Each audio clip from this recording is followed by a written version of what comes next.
નિષ્કુળાનંદ સ્વામીએ તો એવું કીધું કે ધર્મ સમ ધન નથી, ધર્મ સમ ધન નથી, નર નારીને નિદાન, ધર્મ જાતા જો ધન મળે તો જાણવું થયું એ જ્ઞાન.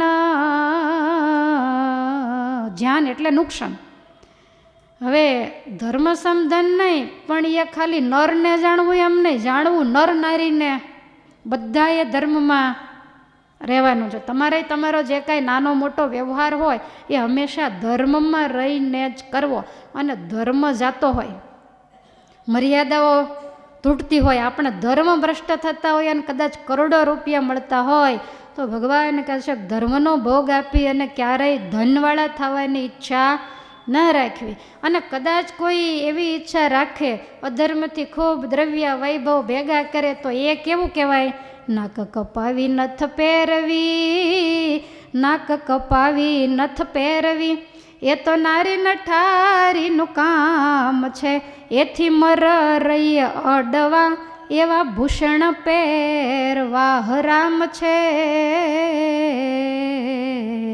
આબરૂ ખોઈ નથડી પહેરવી એના કરતાં વગર નથડીએ રહેવું એ વધારે સારું છે. અધર્મને અન્યાય કરીને પાપના પોટલા બાંધવા આ લોકના સુખ માટે થઈને તમે ગમે એટલું મેળવ્યું હશે, અન્યાય અનીતિથી કે ન્યાયનીતિથી ગમે એટલું તમે ભેગું કર્યું છે, અને જ્યારે આપણા છેલ્લા શ્વાસ છૂટે ત્યારે આપણી સાથે શું આવે? અત્યારે એવું છે કે તમારામાં સગાઈ વગેરે હોય તો ચાંદીના શ્રીફળ આપે છે. હજી ક્યાંય નથી સાંભળ્યું કે રૂપિયાવાળાના દાદા ગુજરી ગયા ને ચારે બાજુ 4 શ્રીફળ ચાંદીના, કે તમે એવું કરો છો? ક્યાંય નહીં. અને 4 થી 5મું નાળિયેર નહીં. આજની તારીખ સુધીમાં મોટા મોટા રાજા મહારાજાઓ કદાચ ગુજરી ગયા હોય તો હજી સુધી ક્યાંય એવું સાંભળ્યું નથી કે ઘરમાં કાજુ બદામના ડબલા ભરાતા છેલ્લો લાડવો એને ક્રશ કરીને વાળ્યો. સાંભળ્યું છે તમે ક્યાંય? અને એ લોટ શેકીને વ્યવસ્થિત મસાલા નાખીને લોટ પાણીનો તને લાડવો પકડાવશે ને બાકી બધું પર બારું. અને એ પાછો કેટલા બધા સોના ચાંદીના વાસણ હોય તોય પૃથ્વી ઉપર જ વાળવાનો. લ્યો, 7 માળના મહેલ બનાવ્યા, ફર્નિચર ગોઠવું સારું, પણ અંતે લોટ પાણીનો તને લાડવો પકડાવશે ને બીજું બધુંય પર બારું. બધું અહીંયા ને અહીંયા જ રહેવાનું છે. તો પછી અને તમે ગમે એટલી તમે 500 વારમાં બંગલો બાંધો તોય ભલે, 100 વારમાં બાંધો તોય ભલે. 100 વારમાં બાંધે એ લોકો 5 ફૂટ જગ્યામાં સૂવે, અને 500 વારમાં બાંધે એ 50 ફૂટમાં સૂવે. આખી રાત આમ ગલોટિયા ખાય કે બહુ મોટી જગ્યા છે તો વાપરું તો ખરો આખી રાત. એને 5 ફૂટ જ જગ્યા જોઈએ. પણ માણસને સંતોષ અને એટલી બધી તમારા સમાજમાં હરીફાઈઓ વધી ગઈ છે કે ન પૂછો વાત. એકનો જોઈને બીજો ઘર બાળીને તીર્થ કર્યા જેવું કામ આજ બધાય કરી રહ્યા છે. વિદુરજી આ બધાની સામે લાલ બત્તી બતાવે છે, માત્ર ધૃતરાષ્ટ્રની સામે નહીં. એટલે ખૂબ જાણવા અને સમજવા જેવું છે. માટે અધર્મ અને અન્યાય તરફ ક્યારેય પણ નજર સુદ્ધા ન નાખવી. આગળ વિદુરજી કહે છે કે મોટા ભાઈ, હજી હું તમને આગળ ડાયાના લક્ષણ બતાવું છું. યથાશક્તિ ચિકીર્ષંતી, યથાશક્તિ ચકુર્વતે, ન કિંચિદવમન્યન્તે નરા પંડિત બુદ્ધય. સજ્જન, ડાયો, પંડિત કોને કહેવાય? તો પોતાની શારીરિક શક્તિ, બૌદ્ધિક શક્તિ, આર્થિક શક્તિ, કૌટુંબિક શક્તિ એ બધુંય તપાસી અને પછી કામ કરે. એટલે શું? તો એક વ્યક્તિ એવો છે કે એ ખૂબ સરસ ભણ્યો છે અને મોટી ડિગ્રીઓ એણે મેળવી છે, તો એને મનમાં એમ થાય કે મારે નોકરી નથી કરવી, પણ અત્યારે ટ્યુશનોની બહુ માંગ છે તો હું એક ટ્યુશન ક્લાસ ખોલું. એટલે એ ટ્યુશન ક્લાસ ખોલે અને એને સરસ મજાની કમાણી પણ થાય. ઘણાક વિદ્યાર્થીઓ આવે. હવે બાજુમાં રહેનારાને એમ થાય કે આણે ટ્યુશન ક્લાસ ખોલ્યો તો માલામાલ થઈ ગયો. હવે એ છે 10 ભણેલો અને એ ટ્યુશન ક્લાસ ખોલે તો થાય. એટલે આપણી બૌદ્ધિક શક્તિ, આપણી આર્થિક શક્તિ એને જોઈ અને હંમેશા કાર્ય કરવું, તપાસ કરવી. વળી વિદુરજી એવું કહે છે કે કાર્ય કરતાં પહેલાં એમ વિચારવું કે જે હું કામ કરું છું, બહુ મોટું કામ માંડું છું, તો એમાં મને કેટલાનું પીઠબળ છે, કેટલા મને એમાં સાથ સહકાર આપશે, તકલીફ પડશે તો મને કેટલા મદદ કરશે, રૂપિયાની જરૂર પડશે તો મને કેટલા વ્યાજે કે ઉછીના મળશે, કાંઈ મુશ્કેલી આવશે તો મને હિંમત આપવા માટે કોણ આવશે. આવું વિચારી વિચારીને કામ કરે એને ડાયો કહેવાય. બાકી તો એ મોટા ભાઈ જ્યારે કામ આદરવાનું હોય ત્યારે બધા એમ કે કરીને જ તમ તારે અમે બેઠા છીએ, પણ જ્યારે સમય આવે ત્યારે કોઈ ધ્યાન આપતું નથી. આપણે ભાગવતની અંદર હમણાં જ કથા સાંભળી કે ભગવાન ઉપર મણીનો જ્યારે આક્ષેપ આવ્યો ત્યારે સત્રાજીતે પોતાની સત્યભામા શતધન્વાને આપવાનું કીધેલું, પછી ભગવાન શ્રી કૃષ્ણને આપી તો અક્રૂરને કૃતવરમાં બેય ચડાવ્યો કે તું સત્રાજીતને મારીને મણી લઈ લે, તારી આબરૂના દ્વારકાધીશે કાંકરા કર્યા, તને આપવાની કન્યા એ લઈ ગયા. ત્યારે એણે કીધું કે ભાઈ વડા સાથે વેર ક્યારેય બંધાય નહીં, એને તો દ્વારકાના માલિક કહેવાય, તો મારે એવું નથી કરવું. નહીં કંઈક થયું હોય તો આ કેમ બે ઊભા છીએ ને, અમે તારી મદદ કરશું. અને એણે બિચારાએ સત્રાજીતને મારીને મણી લઈ લીધો. સત્યભામાએ હસ્તિનાપુરથી ભગવાનને બોલાવ્યા અને ક્રોધ ભર્યા ઠાકોરજી જે આવ્યા ને ત્યાં આને લાગી બીક. એટલે શતધન્વા તરતા જ અક્રૂરને કૃતવર્મા પાસે જઈને કહે છે કે દ્વારકાધીશ આવ્યા છે, હવે મારે શું કરવું?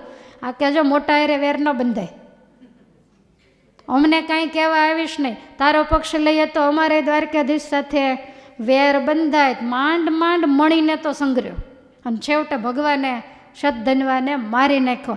માટે આવા નબળા ટેકા કોઈ દિવસ લેવાય નહીં. કોઈ એવો વિશ્વાસુ વ્યક્તિ હોય, અત્યારે તો કેવો સમય છે કે ગમે એટલો વિશ્વાસુ હોય ને તો રૂપિયા જ્યાં જોવે ને ત્યાં તરત વિશ્વાસઘાત કરે છે.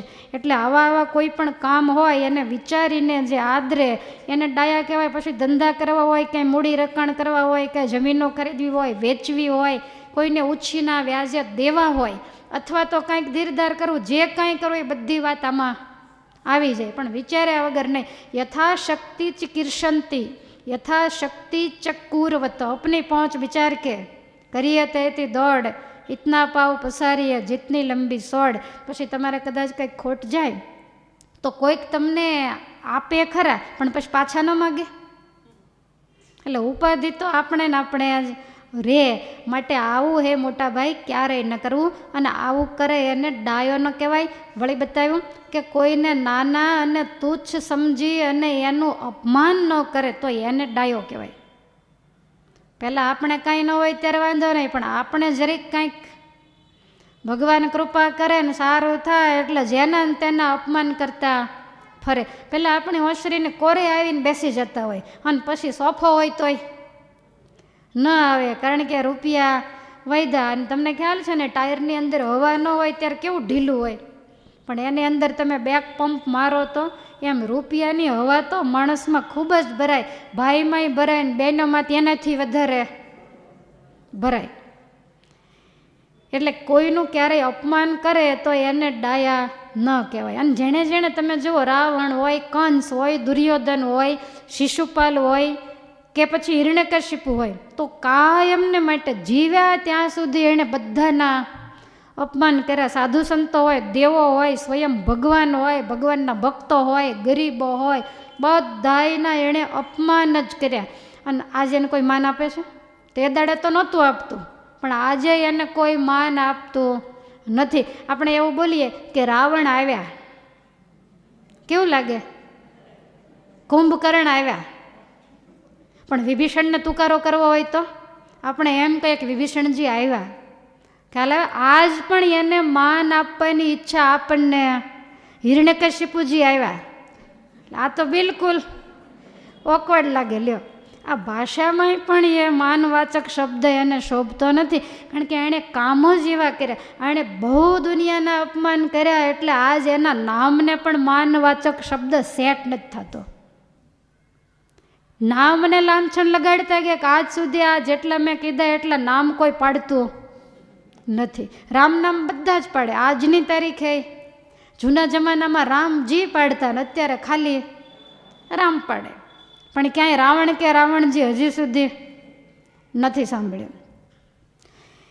તો આવી રીતે બધાયનું અપમાન કરે, તિરસ્કાર કરે, ઘૃણા કરે તો એને ડાયા ન કહેવાય. વળી હે મોટા ભાઈ, ડાયા એ કહેવાય. મુદિતા, મૈત્રી, કરુણા ત્રણેય ગુણને રાખે. અને ચોથો ગુણ ઉપેક્ષા, એટલે કે ટૂંકમાં કોઈને ક્યારેય પણ દુખવે નહીં. તો મોટા ભાઈ, તમે ક્યારેય કોઈને દુખવ્યા છે? દુર્યોધન કાંઈ બોલ્યા નહીં એટલે વળી યાદી અપાવી કે તમારી કુળવધુ, પુત્રવધુ દ્રૌપદીનું જ્યારે અપમાન કરવાનું થયું તો એ વખતે તમે કાંઈ બોલ્યા નહોતા. તો ભાઈ તમને ખબર નથી, રામાયણની અંદર વાલીને ભગવાન રામજીએ એવું કહ્યું કે અનુજ વધુ ભગીની સુત નારી સુનહુ શઠ કન્યા સમચારી. અનુજ વધુ એટલે નાના ભાઈની વધુ, પછી સુત નારી એટલે કે પુત્ર વધુ, ત્યાર પછી બતાવ્યું ભગીની એટલે સગી બેન અને દીકરી. આ ચારેયના ઉપર એક જ સરખી નજર રાખે અને ડાયો કહેવાય. તો તમે જબરજસ્ત અન્યાય કર્યો. અને ધૃતરાષ્ટ્રને તો ખબર હતી કે ધર્મરાજા નાના છે, દુર્યોધન આમ ગણો તો મોટો ગણાય, તો એને દ્રૌપદી શું થાય? બેન થાય. તો ભરી સભામાં એની લજ્જા લેવાનું એ ક્યારેય વિચારી પણ ન શકે. તો દુર્યોધનને ખબર ન પડી, પણ મોટા ભાઈ ભલે એ તમારું માને નહીં, પણ એ વખતે તમે એને એક પણ જો હાંકલો કર્યો હોત ને તો તમે પાપના ભાગીદાર ન બને. તો દુર્યોધન એકલો ભોગવે. આજે દ્રૌપદીના વસ્ત્ર હરણનું પાપ બાપ દીકરાને ભેગું ભોગવવું પડશે. ત્યાર પછી વિદુરજી આગળ બતાવે છે કે ડાયો કોણ કહેવાય? ક્ષિપ્રમ વિજાનાતિ ચિરમ શૃણોતિ વિજ્ઞાય ચાર્થમ ભજતે ન કામાત. કોઈ વ્યક્તિ આપણી પાસે કાંઈક વાત કરતા હોય અથવા તો કાંઈક વાત કોઈ આપણને કહેતા હોય તો ભલે આપણને આમ સમજાઈ ગયું હોય, પણ તરત એનો જવાબ ક્યારેય ન દેવો, એને બોલી લેવા દેવો. ખ્યાલ આવે છે? ઘણા અમુક કંઈક બે વ્યક્તિ બોલતા હોય ને તો બે સામે બોલે, મારી વાત સાંભળો, પેલો કે મારી વાત સાંભળો. કોઈની વાત કોઈ ન સાંભળે. એટલે ડાયો માણસ એને કહેવાય કે વચ્ચે તરત જવાબ ન દેવો. અને જો એની વાતને આપણે પૂરેપૂરી સાંભળીએ ને તો એને શું જવાબ દેવો એ આપણને વિચારવાનો ટાઈમ મળે.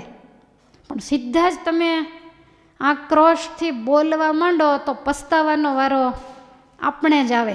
શરૂઆત વાત નહીં કરે ત્યારે આપણને એમ લાગે ખોટું છે, પણ એનો છેડો આવે ત્યારે આપણને એમ થાય કે ના આ બરોબર છે. તો વચ્ચે બોલ્યા હોઈએ તો ઉપાધિ થાય અને વિચારવાનો આપણને સમય પણ મળે નહીં. એટલે પૂરું સાંભળીને વિચારીને જવાબ આપે એને ડાયો કહેવાય. ગઢપુરમાં સભામાં મહારાજ બેઠા છે ને કથા વાર્તા ચાલે છે ને બ્રહ્માનંદ સ્વામીને ઝોલું આવ્યું. મહારાજે સોપારીનો બેરખો માર્યો. સ્વામી કે કારણ વગર બેરખા કેમ મારો છો? મહારાજ કે સભામાં ઊંઘો છો કેમ? એટલે બ્રહ્માનંદ સ્વામીએ વાત ફેરવી કે ઊંઘ તો નથી, કીર્તન બનાવું છું. હકીકતમાં નહોતા બનાવતા. એટલે મહારાજે પરીક્ષા કરી, બનાવતા હોય બોલો. જો આને ડાયા કહેવાય. એટલે બ્રહ્માનંદ સ્વામીએ તરત કીધું બોલું ખરો, પણ પાછળ બધાય ઝીલે તો બોલું. કારણ કે એક કડી બનાવે પછી પાછળવાળા જ્યાં ઝીલે ત્યાં સ્વામી બીજી, કારણ કે મટીરિયલ મસાલો કંઈ લેવા જવાનો નહોતો. કીર્તન તો સામે બેઠા એની શોભા જોઈને જ બોલવાના હતા. તો આને બુદ્ધિ વાપરી કહેવાય. બોલ્યા તો ખોટું, પણ છતાંય થઈ ગયું ને, બુદ્ધિ હતી તો સાચું કરતાં આવડ્યું. એટલે જે આવા હોય એને ડાયા કહેવાય. ઉતાવળ કરે તો તમને ખ્યાલ છે કે બોલેલો બોલ, ફેંકેલું તીર અને ગયેલો સમય એ ક્યારેય જિંદગીમાં પાછું નથી. આપણે એમ કહીએ થૂકેલું ગળાય. હું એવું માનું છું કદાચ ગાંડો હોય તો ગળે પણ ખરો, ચાટીએ જાય માની લો ને, પણ બોલેલો બોલ ક્યારેય એક વખત આપણે કોઈકને કાંઈ કહી દીધું તો એ પછી ક્યારેય આપણે એને પાછો વાળી શકતા નથી. ઘણાનો કેવો સ્વભાવ, એવો આમ ઝેરીલો ને રોશીલો સ્વભાવ હોય કે પૂરું સાંભળ્યા વિના બોલી જ નાખે અને પછી પસ્તાવો થાય એટલે વળી પાછા આવીને માફી માગે. પછી 5 દી બધું સરખું ચાલે, વળી પાછા એની આ ભૂલ કરે ને વળી માફી માગે. એની દુનિયામાં બિલકુલ કિંમત રહેતી નથી. એ મૂર્ખની અંદર ખપે. માટે કોઈ પણ શબ્દ બોલવો તો વિચારીને, અને અતિશય જ્યારે અંદર આક્રોશ હોય ને ત્યારે બોલવું જ નહીં. પાણીનો ગ્લાસ પીને સોડી તાણીને સૂઈ જવું એટલે કોઈને નડતરરૂપ ન બનીએ. પછી અંદર ભલે ધૂંધવાયા કરીએ પણ બીજાને તો આપણે નડતરરૂપ ન બનીએ. એટલે વિદુરજી સમજાવે છે કે ડાયો હંમેશા એને કહેવાય કે જે વિચારીને જવાબ આપે, વળી બીજાના કામમાં ક્યારેય દખલગીરી ન કરે, બીજાના કામમાં મગજમારી ન કરે. ઘણાને ટેવ હોય, કોઈ કંઈક કામ કરતો હોય ને તો આમ ન કરે. અમારા બાજુવાળાએ આમ કર્યું તો બધું એને બગડ્યું, પણ તને કોઈ પૂછે છે? કોઈક સારું કામ કરે છે તો એમાં અપશુકન શું કરવાનું કરાવે છે? એણે 5ને પૂછીને જ. અને બધાના વ્યવહાર, બધાની રીતભાત જુદી હોય, એટલે આવી રીતે વચ્ચે વિક્ષેપ ન કરે એને ડાયો કહેવાય. અને હે ભાઈ, જે પોતાની નિંદા સાંભળી શકે ને બીજાના વખાણે સાંભળી શકે એને ડાયો કહેવાય. આ બહુ મોટી ડોલો છે, ડોલો, 600 પાવરની ગોળી. ખ્યાલ આવે છે? હમણાં બધા એની પાછળ પડ્યા છે ને. તો જે વ્યક્તિ, જો આપણે આપણું તળિયું તપાસીએ તો ખ્યાલ આવે. શું કીધું? કે જે વ્યક્તિ એવી છે કે પોતાની નિંદા હસતા હસતા સાંભળે અને બીજાના વખાણ છે એ પણ હસતા હસતા સાંભળે, જ્યારે આપણી પ્રકૃતિ બિલકુલ વિરોધમાં છે. આપણા વખાણ કરે તો આમ બરાબર ઝોલું ના આવે. હું અહીંયા હમણાં બધાના વખાણ ચાલુ કરું તો બધા ફુગામાં હવા આમ થઈ જાય કે હોવ તો હોવ એમ. પણ જ્યારે આપણી નિંદા થવા માંડે ત્યારે ધીમે ધીમે હવા ઓછી થાય અને બીજાના કોક વખાણ કરે. હવે વખાણે કોક કરે છે કોકના, અને છતાંય આને કાળું મશ મોઢું થઈ જાય. કોકને વખાણે એ બિલકુલ સહન ન કરી શકે. આપણામાં ક્યાંક ક્યાંક આવું કંઈક હોય તો એની હોય એટલે છે તો એની તપાસ કરવી બહુ જરૂરી છે. વિદુર નીતિમાંથી જાજુ નહીં પણ આટલું લેશું તોય ઘણું સારું થશે. તો એને ડાયો કહેવાય. વળી નાવ માને ને તપીએ તે કોઈ અપમાન કરે તો તરત તપી ન જાય. કૂતરો આપણું મોઢું ચાટે તો આપણે રોષ કરીને એનું ચાટી આવું? તો એને ક્યારેય પણ ડાયો ન કહેવાય. આપણું કોઈ અપમાન કરે એટલે આપણે તરત ખીજાઈ જઈએ, તરત ક્રોધ આવી જાય. ને અત્યારે જુઓ તો ટેન્શન આવી જાય. તમે વડીલોએ કાંઈક નાનાને જરીક કીધું હોય ને તો એટલું બધું આમ ટેન્શન આવી જાય ને એવા ગંભીર થઈ જાય, મોઢું મલકે લઈને આમ ધરતી ધ્રુજાવતા હાલે, નહીતર તો નમલાને જેમ ચાલતા હોય. પણ મોઢું બિલકુલ ફરી જાય ને પછી માનસિક રીતે ખૂબ હેરાન થાય. તો આ બધી આપણી ખામી જ કહેવાય. ભલે ભજન ભક્તિ કરતા હોય તો શું થઈ ગયું. અને એટલું હંમેશા યાદ રાખવું કે આપણને જ સંસારમાં મુશ્કેલી આવે એવું નથી. પૂર્વે મોટા મોટા થયા બધાને અપમાન, નિંદા, તિરસ્કાર આ બધું જ સહન કરવું પડ્યું. તમારામાં કહેવત છે ને કે મોભની માથે જાજા ખીલા હોય. આ સંસ્કૃતિના આધાર સ્તંભ જેવા નરસિંહ મહેતા હોય, શબરીજી હોય, તુકારામ હોય, તો એને કોણે સન્માન કરીને સ્ટેજ ઉપર બોલાવીને હાર પહેરાવ્યા હતા? બધા એના અપમાન થયા છે. પણ છતાંય તમે એક વાત યાદ રાખજો કે જે અપમાન સહન કરે ને એની જ પાછી સમાજમાં કીર્તિ ગવાય. સંસ્કૃતની અંદર એક બહુ સરસ મજાની સૂક્તિ છે કે સંપદો મહતામેવ ચાપદઃ વર્ધતે ક્ષીયતે ચંદ્રો નતુ તારાગણ ક્વચિત. સુખ, કીર્તિ એ પણ હંમેશા મહાપુરુષ હોય એને જ મળે છે, સજ્જનને મળે. અને મુશ્કેલીઓ પણ બધી એના ઉપર જ આવે છે. કેવી રીતે? તો કે ચંદ્ર છે તો વધે ચંદ્ર અને ઘટે પણ ચંદ્ર, પણ છતાંય 18-12 વનસ્પતિનું પોષણ એનાથી થાય. તારા જે દાડાના બનાવ્યા તે દીના એમને એમ જ છે, વધે નહીં ને ઘટે નહીં, પણ એનાથી કાંઈ પ્રકૃતિનું પોષણ થતું નથી. એટલે જેટલું ખમે એટલો એ સમાજમાં મોટો ગણાય. તમે ક્યારેય પણ નહીં સાંભળ્યું હોય આખી નાગરી નાત નરસિંહ મહેતાની પાછળ લઈ દઈને પડી ગઈ હતી. એનું બગડે, એનું ખરાબ લાગે એવા જ પ્રયાસો થતા, પણ 5 માણસની વચ્ચે નરસિંહ મહેતાએ કોઈને ઊંચા અવાજે 2 શબ્દો કીધા હોય એવું તમે ક્યાંય વાંચ્યું છે? એક પણ શબ્દ ક્યારેય નથી બોલ્યા. કેટલી ગજબની એની સહન શક્તિ અને કેવી ધીરજ હશે. જે વ્યક્તિ એમ કે મારે દોલતમાં તાલને પખાજ, આજ દુનિયાએ આખું જુનાગઢ એને નામે કરી દીધું. જુનાગઢ કોનું? તો કે નરસિંહ મહેતાનું. તો આ જ્યારે એમણે અપમાનો, નિંદા, તિરસ્કારો બધું ખમી ખાધું, દરિયાવ દિલ રાખ્યું, જ્યારે એણે સમજણ રાખી ત્યારે આ બધું થયું છે. ભક્ત ચિંતામણીમાં કથા છે નારદીપુરના તીતા ભગત. તો સત્સંગી થયા તો આખી જ્ઞાતિ એની મજાક મશ્કરી કરે, ઠેકડી કરે, ન બોલવાનું બોલે.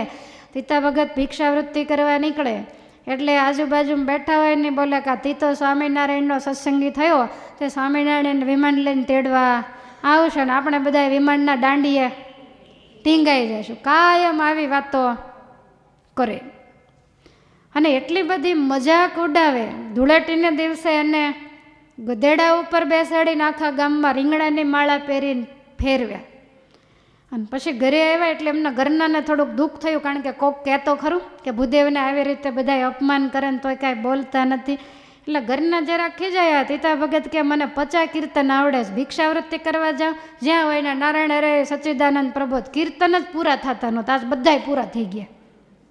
હું બેઠો ત્યારથી આજ સખી આનંદને એલીને હરિમુખ જોઈને દુનિયાને જે કરવું હોય એ, જે પોતે સુખી થવા માગે ને એને દુનિયામાં કોઈ દુઃખી નથી કરી શકતો. અને અઠવાડિયાથી એકલા રોટલા ને પાણી ખાતા, રીંગણાની માળા પહેરાવી હતા, 2-3 દી શાક થશે, ઠાકોરજીને જમાડીશું ને મજા કરીશું, આમાં દુઃખી શું કરવા થવાનું? અને હું તો વાહન માથે બેઠો હતો, પાછળ બધા કિકિયારી કરતા, એણે પગ તોડ્યા, મારે કાંઈ ઉપાધિ? મેં તો આંખો બંધ કરી હતી, ક્યાં લઈ ગયા એ મને ખબર નથી. આને તમે દુઃખી કરવાની મહેનત કરો જ થાય તો આ સમજણ વગેરે આ વસ્તુ થાય? તો આવા ભક્તો જે આપણે એના વારસદારો છીએ, તો આવી સમજણ આપણામાં હોવી જોઈએ. પહેલાંના સમયમાં તમે જુઓ કે છોકરાઓ નાના હોય અને અંદર સંસ્કાર ન હોય તો અપશબ્દો ગાળો એવું બોલતા હોય. પછી માતા એને પેલું પેરણ પહેરાવે ને પછી એમ કે આ બટન માથે સંભળી સૂતર લગાડી દે. કેમ? તો કે કોઈ ગાળ દે ને તો તાર બોલવાનું નહીં, સંભળી સૂતર જેના બટન ઉપર હોય એને ગાળ ન ચોટે, નહીતર છોકરાઓ સામે બોલતા શીખી જાય જો મા બાપ આવું ન સમજાવે તો.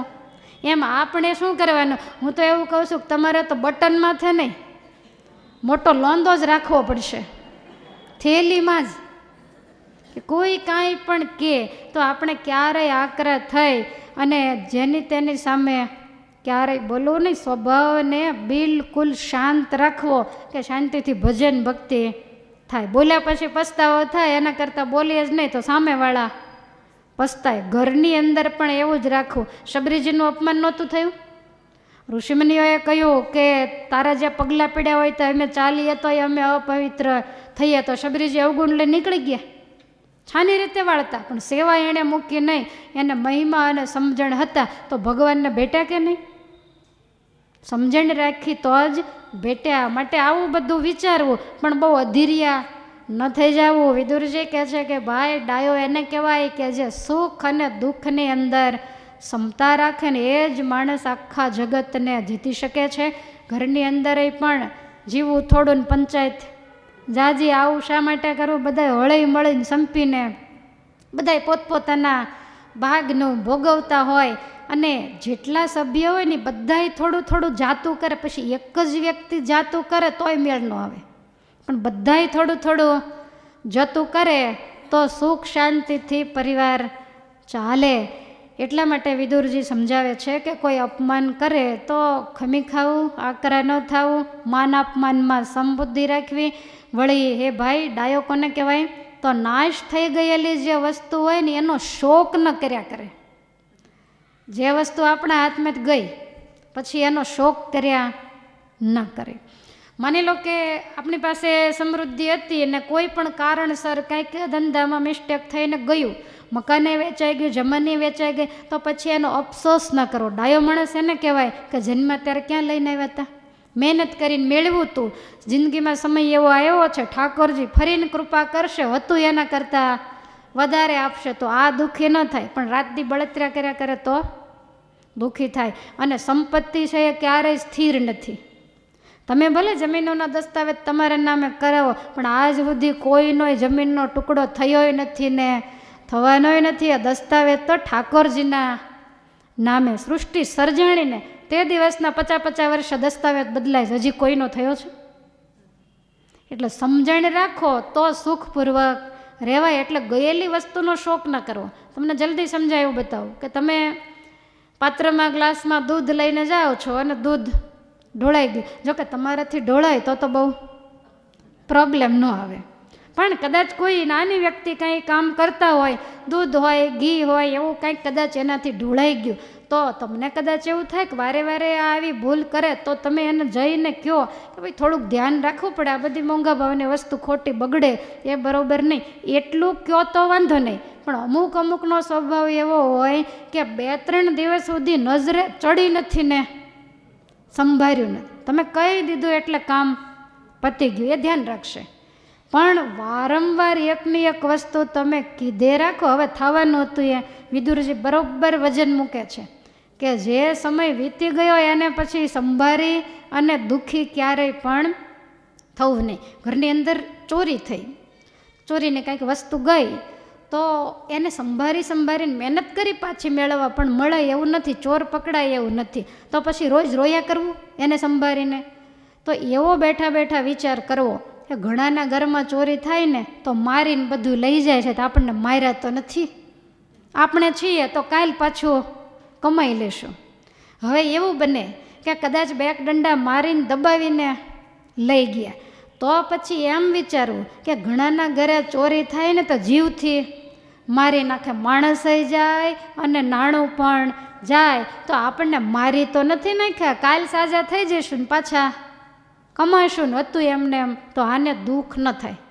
બાકી એને તમે સંભાળ્યા કરો તો ગયેલું એ ક્યારેય પણ પાછું આવવાનું નથી. માટે સારું ગ્રહણ કરતાં શીખે. સાર ગ્રહી જે બને એને ડાયો કહેવાય. વળે એવું બતાવ્યું કે દરેક વસ્તુમાં પોઝિટિવ પાસું જોતા શીખે.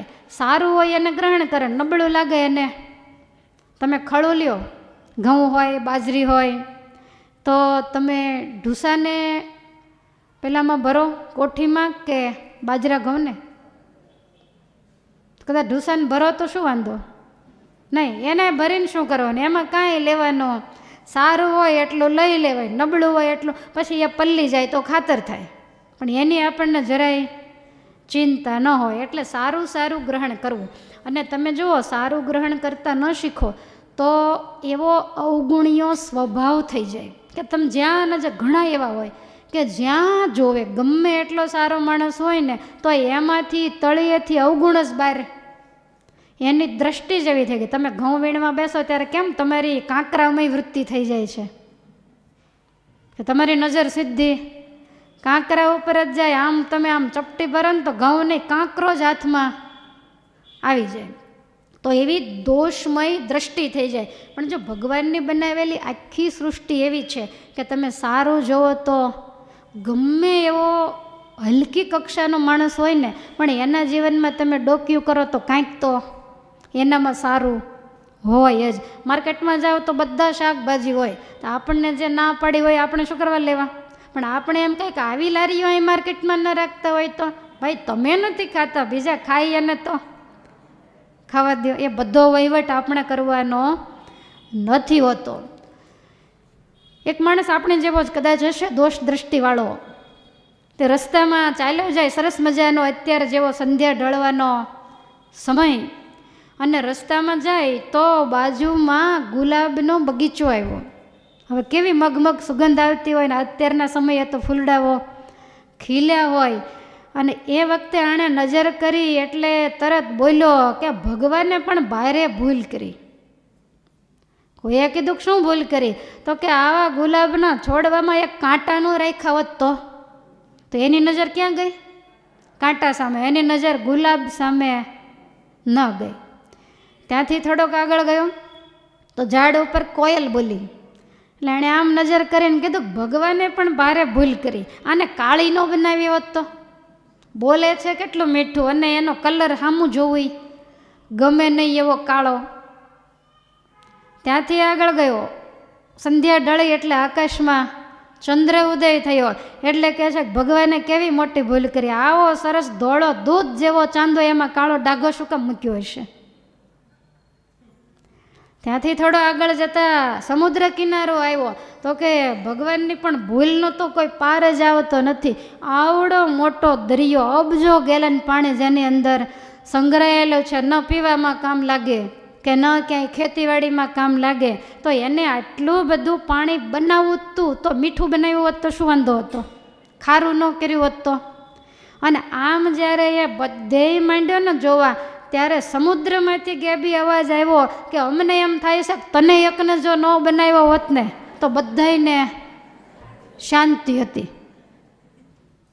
હવે એ જ રસ્તેથી એક સજ્જન માણસ નીકળ્યો.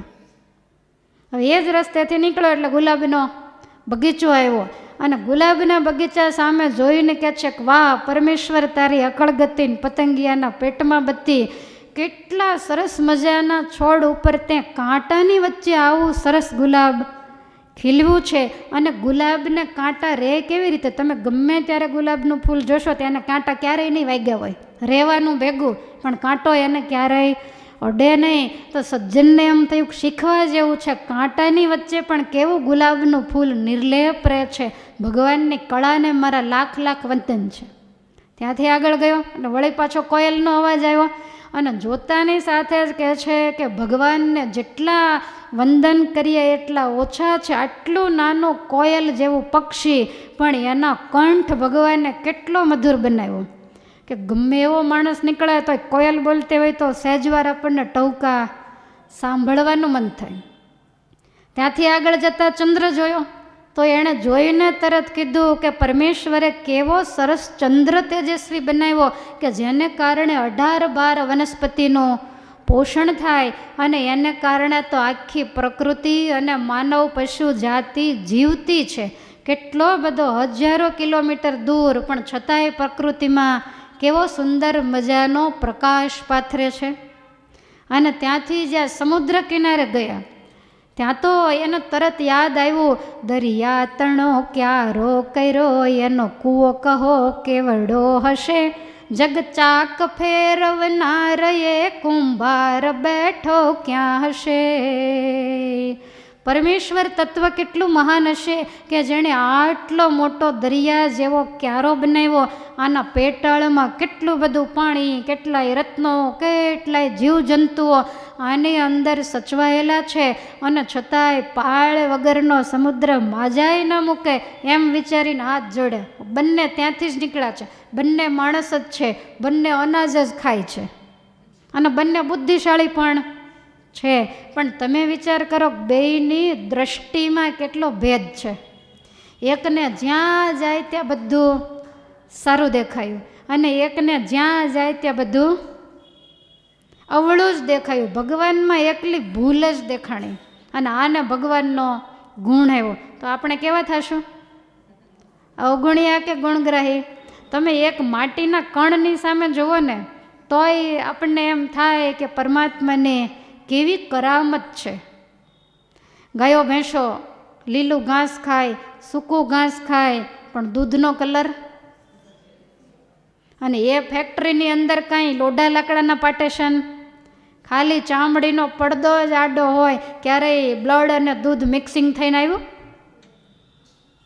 કેવી ભગવાનની ગોઠવણ હશે. એ જ શરીરની અંદર મળમૂત્ર વગેરે પણ હોય, પણ એની કંઈક અજબ ગજબની ગોઠવણ છે. આટલું નાનું બીજ વાવો, હવે એ બીજ માની લો કે રાઈના દાણા જેવું હોય, એમાંથી કેટલો મોટો તોતિંગ વડલો થાય. કબીરવડ ગયા છો? કબીરવડની અંદર વીઘાઓની વીઘા જગ્યામાં વડલો ફેલાયેલો છે, અને હજી કોઈને ખબર નથી કાની વડવાઈઓ કઈ નાનો થડ કયું. તો એનું બી 2 કિલોનું હશે, બીજ તો આટલું. તો પરમેશ્વરની અકળ કળા છે. તમે જ્યાં નજર નાખો ને ત્યાં બધેથી ભગવાનનો મહિમા સમજાય.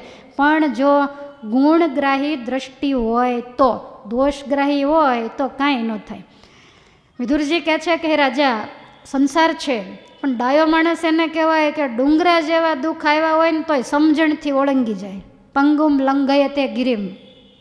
ગમે એવી મુશ્કેલી આવે, અને તમે મુશ્કેલીની વચ્ચે રહ્યા છો તો મુશ્કેલી તો સંસાર છે, એ દુઃખાલય છે, તો દુઃખાલયમાં તો દુઃખ આવવાના જ. આ તો મહારાજની કૃપા ગણો કે વળે ક્યારેક ક્યારેક થોડું ઘણું સુખે આવે છે, બાકી તો દુઃખ જ છે. તો એ વખતે ડાયો માણસ છે એ સમજણ રાખે. શું સમજણ રાખે? તો પૂર્વે ભગવાનના અવતારો થયા તોય દુઃખો પડ્યા છે. ભગવાન શ્રી કૃષ્ણનું જીવન જુઓ, ભગવાન રઘુનાથજીનું જીવન જુઓ. સંસારમાં મુશ્કેલીઓ દરેકને આવી, મહાપુરુષો થયા, ભગવાનના ભક્તો થયા. હવે એના દુઃખોને યાદ કરો તો આપણું દુઃખ હળવું થઈ જાય. નળ અને દમયંતી, જે દમયંતીને વરવા માટે દેવતાઓ તલપાપડ થતા હોય, અને એ નળ દમયંતીને 1, 2, 5 દિવસ નહીં, કારણ વગર 3 વર્ષ સુધી એક સાડીના 2 ટુકડા કરીને બંનેએ એક ટુકડો શરીરે વીટ્યો, અને એટલા બધાએ પીડાને પામ્યા છે. આપણે મહાભારતમાં એનું આખ્યાન સાંભળ્યું છે. તો એને યાદ કરો ને તો તમારું દુઃખ તો 0 થઈ જાય. આપણને કોઈને ખાવા ન મળે, વસ્ત્ર ન મળે, એવી તો કાંઈ પીડા. ભગવાને શરીરે સાજા સારા રાખ્યા, અને શરીર છે તે કાંઈ લોઢા લાકડાનું નથી, ક્યાંક થોડુંક કરકસર રહ્યા કરતી હોય તો એને ગણકાર્યા વિના આપણે જે કરવાનું હોય એ કરવું જરૂરી છે. ધર્મદેવને ભક્તિ માતા તમે વિચારો, નિષ્કુળાનંદ સ્વામીને લખવું પડ્યું કે ધર્મ ભક્તિ ભય પામ્યા, ધર્મ ભક્તિ ભય પામ્યા, રહ્યું નહીં ઠરવાને ઠામ, ત્યારે તમે પ્રગટિયા કૌશલ દેશે ઘનશ્યામ. આપણને ગર્ભ શ્રીમંતના દીકરાને જેમ રૂપિયો છઠ્ઠીમાં મળે ને, એમ આપણને ઠાકોરજી મળી ગયા છે. બાકી એ ઠાકોરજી કેટલા મોંઘા છે ને એ તો તમારા ધર્મદેવને ભક્તિ માતાને પૂછવું પડે. 18 વર્ષ સુધી ખાવા પીવાના કે સારા કપડાં પહેર્યાના રહ્યા નથી, ને ઉપરથી જે અપમાનો થયા એ તો બધાય જુદા. માટે આવું બધું જો યાદ કરે તો દુઃખની પરિસ્થિતિ છે એને એ ઉલ્લંઘી જાય. મુક્તાનંદ સ્વામીએ પણ કહ્યું, હરિજન થઈને, હરિજન થઈને, હાણ વરદ સુખ દુઃખ મનમાં નવ ધારીએ, ટાળ્યા ન વટળે, ટાળ્યા ન વટળે, ઘટ સાથે ઘડિયા હિંમત નવ હારીએ. આ તમને એકલું ગાય ત્યારે થોડુંક આમ અણોહરું લાગે, કેમ ધમધમાટી નથી ને, પણ મારે સમય ઘણોય બચે છે. કારણ કે કમસે કમ 5-7 વાર ગાઈએ તો 1.5 કલાક તો જતો રહે. અને તમને આમાંથી એક ફાયદો જરૂર હશે કે સંગીત સાથે ગવાય ત્યારે તમે કાંઈ સમજતા અને બિલકુલ અવાજ નહીં, એટલે ચોખ્ખું ગુજરાતીમાં સમજી જાઓ. અત્યારે તમે ડોલો છો એ મારા શબ્દ ઉપર ડોલો, પહેલી કથામાં ડોલો એ તબલા ઉપર ડોલો છો. તો મુક્તાનંદ સ્વામી કહે છે કે ભગવાનનો ભક્ત હોય ને, તમને એ તો ખબર છે ને કે સોનાને વધારેમાં વધારે ટીપવામાં આવે, લોઢાને નહીં. તો બધા જન્મના કર્મ બાળીને જ્યારે આપણે ચોખ્ખા થવાનું છે તો કુદરત ટીપે કે ન ટીપે? કે તમારે હજી 5 જન્મ લેવા છે?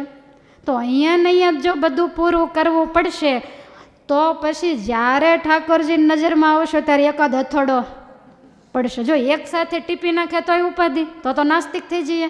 એટલે ઠાકોરજી એને જ્યારે એમ થાય ને કે હવે બરોબર છે એટલે પાછો ઉપાડીને એક ના કે વળી થોડી વાર ઢીલા થઈને એ મહારાજ આમ કરજો ને તેમ કરજો કરીએ. ઠાકોરજી વળી પાછું સૂળીનો કાંટે ટાળે ને પછી એમ થાય કે ના ના ગાડી પાટે એટલે એક રોદો કે બમ્પ વળી પાછો. આ તો આપણું જીવન છે, એટલે આવું તો બધું ચાલ્યા જ કરવાનો. સ્વામી કે જુઓ, વસુદેવ દેવકી બંધ રહ્યા, બહુ કાળે બંધન દૂર થયા, જેને હરિપુત્ર તોય દુઃખ થયા. તમારે છે હરિપુત્ર નામ હશે, છતાંય પણ એણે દુઃખ સહન કર્યા. તમે વિચારો કેટલા વર્ષ સુધી આ જેલમાં રહ્યા, ખાવા પીવાના ઠેકાણા નહીં, કોઈ દિવસ અજવાળું નહીં, એ બધું અંધારિયામાં જિંદગી વિતાવી. અને ભગવાન જેવા ભગવાન એ જેલની અંદર જન્મા હાથકડીઓની વચ્ચે, અને એણે કામ કર્યા બધાની માયાની હાથકડીઓ તોડાવવાના. મુક્તિનો દાતાર એવો પરમેશ્વર એને જન્મવા માટે જેલ સિવાય કાંઈ મળ્યું નથી. તો શું આ ઓછું દુઃખ કહેવાય? જુઓ, પાંડવ હરિને અતિ પ્યારા, જેથી પળ એક નાથન રહે ન્યારા, અને છતાંય તે વન ભટક્યા લઈ સંગદારા. જેનાથી ભગવાન એક પળ પણ છેટા રહેતા નથી, પણ કામ ન કરે. ખ્યાલ આવે છે? ભગવાન એની સાથથી અખંડ હોય પણ કામ કંઈ કરવાનું નહીં. અને એ પાંડવો, દ્રૌપદી, કુંતાજી કેટલી વાર વનવાસમાં એમને ફરવું પડ્યું છે. એટલે આપણે એમાંથી એવું શીખવું કે આ બધાને આવું હોય તો મારે તો કાંઈ નથી, આવા મોટાને દુઃખ પડ્યા તો આપણને આવે. શ્રી કૃષ્ણ ભગવાન જન્મ્યા પછી મા દેવકીનું દૂધ નથી પી શક્યા, અને દેવકીએ ભગવાનના જન્મ આપ્યા પછી એનું મોઢું કેવું છે એણે અંધારામાં નથી જોયું. 11 વર્ષને 52 દિવસે આવ્યા, જ્યારે પગે લાગ્યા ને ત્યારે એમ હજળ થઈને ઊભા કે આ લાલો તો હશે ને એમ, કારણ કે એણે કોઈ દિવસ જોયા જ નથી. તો આ કાંઈ ઓછું દુઃખ ન કહેવાય. આ ગોકુળની અંદર પારકે ઘેર રહી, ગાયો વગેરે ચરાવી, અને આખી જિંદગી બધાએ ભગવાનને હેરાન જ કર્યા. હગ્ગો મામો હામો પડ્યો. તો આનાથી મોટું દુઃખ કયું હોય? ભાણેજ થઈ અને યદુકુળના બચાવ માટે મામાને મારવો પડ્યો. સગો ફઈબાનો દીકરો શિશુપાળ કેટલી ગાળો દીધી ભરી સભામાં. આપણને જો આપણા ફઈબાને દીકરા દીધી હોય તો આપણે એની સાથે સંબંધ કટ થઈ જાય ને ઠાકોરજીએ તોય એને મુક્તિ આપી. એ હસ્તિનાપુરનો એ બધું માંડ બધું હમું નમું કર્યું, ત્યાં દીકરાઓમાં વિખવાદ થયો.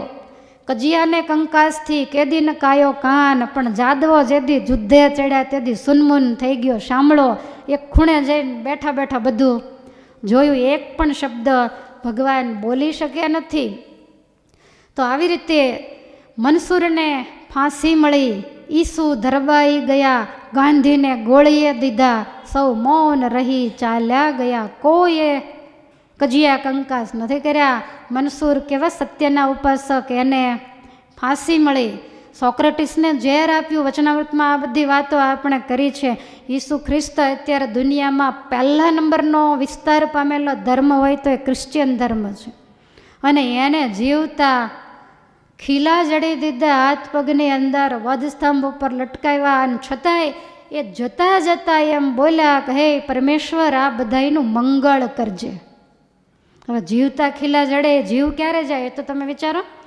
અને આ દેશને અંગ્રેજોના પંજામાંથી જેણે છોડાવ્યો, બેરિસ્ટર કક્ષાનો જે માણસ, અને આખી જિંદગી મારા દેશની પ્રજાને જો કપડાં ન મળે મારાથી કેમ પહેરાય, પોતડી ભેર જેણે જિંદગી વિતાવી. સાબરમતીની જેલમાં કેટલી વખત આ દેશ માટે ગયા, કેટલા એણે ઉપવાસો કર્યા.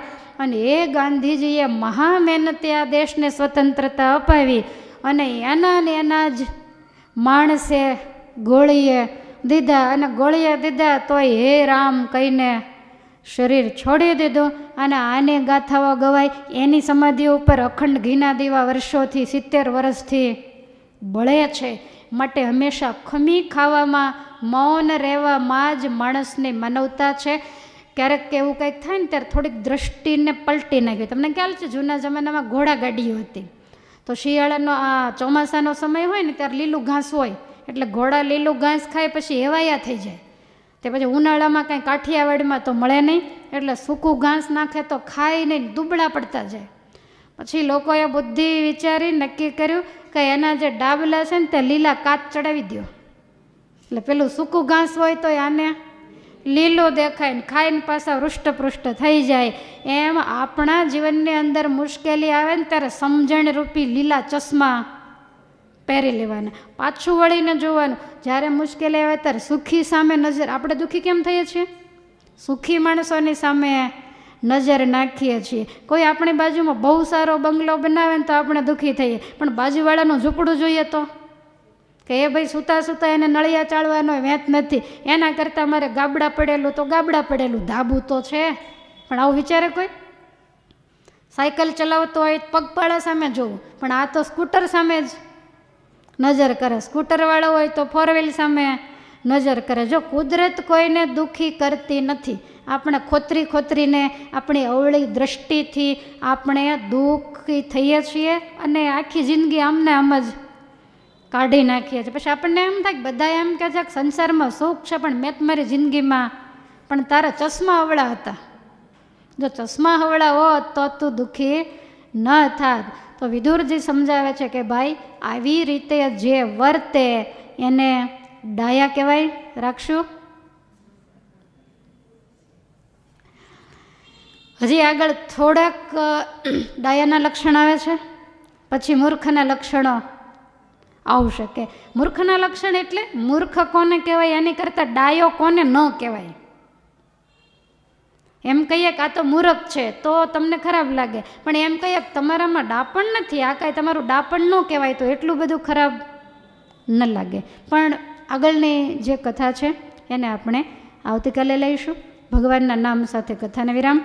બોલો સ્વામિનારાયણ ભગવાનની જય. હરિ કૃષ્ણ મહારાજની જય.